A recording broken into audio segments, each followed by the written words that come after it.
না, এই জায়গাটা আসলে এই দৃশ্যটা দেখতে আমার মোটেও ভালো লাগে না।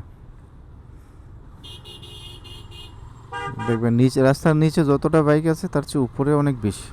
এই জায়গাটা আসলে এই জিনিসটা মোটেও পছন্দ হবে না। মানে আমরা সুশীল সমাজ, আমাদের ন্যূনতম পরিমাণ কমন সেন্স নাই যে আমরা ফুটপাত দিয়ে আমরা বাইক চালাবো।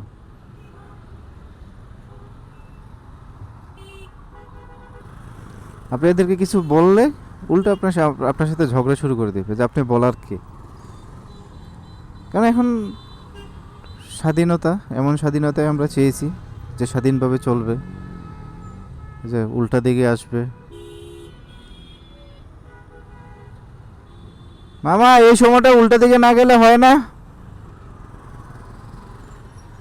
আমরা উল্টা দিকে আসবো, উল্টা পথে চলবো, স্বাধীনভাবে যাব।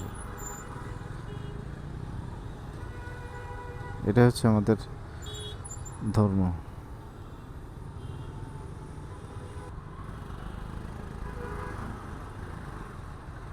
খুব সুন্দর, এই তো, সাব্বাস।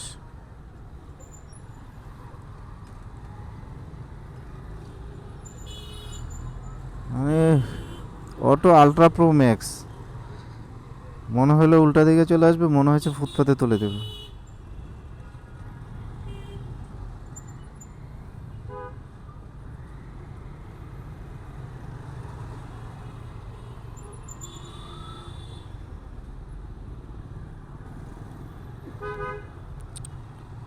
সকালবেলা ঢাকা শহরের প্রত্যেকটা বাস স্টপেজে মানে শত শত মানুষ রাস্তায় অপেক্ষা করে তাদের অফিস আদালত বা ওদের কর্মস্থলে যাওয়ার জন্য। হয়তো ঢাকা শহরে যে পরিমাণ যানজট, যে পরিমাণ মানুষ বাস করে, রাস্তাঘাট তো ম্যাক্সিমাম সময় অনেক ব্লক থাকে, রাস্তায় যে পরিমাণ গাড়ি। আর আমাদের দেশে পাবলিক ট্রান্সপোর্টগুলো হচ্ছে মানে ওই লেভেলের না,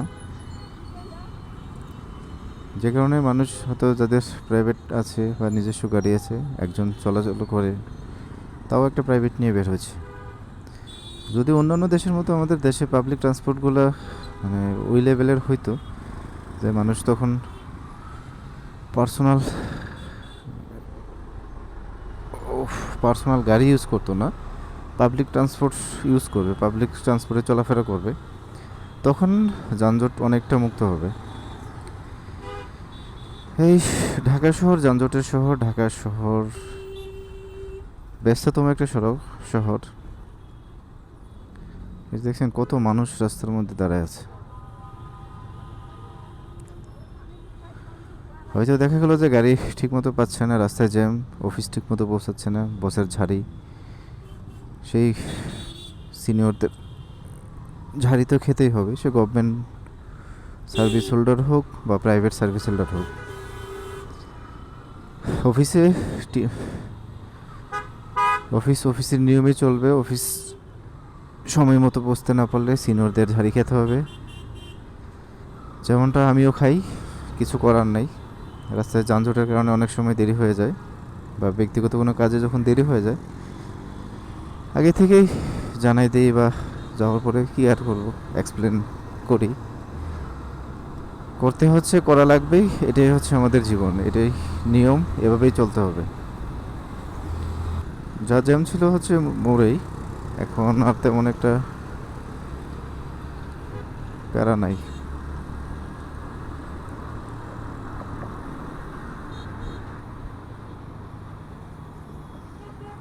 যে আঙ্কেলের কি হয়েছে, আঙ্কেল তো উল্টা দিকে আসছে, গাড়ি মনে হয় তেল নাই, অথবা কোনো প্রবলেম হয়তো হয়েছে, নাহলে এভাবে হেঁটে হেঁটে উল্টা দিকে আসতো না। উল্টা দিকে আসাটাও তো অনেক কষ্ট হয়েছে, এই যে এই পাশ দিয়ে উঠাইছে যখন। আমি চলে যাচ্ছি রেডিসনের দিকে, এয়ারপোর্টের দিকে।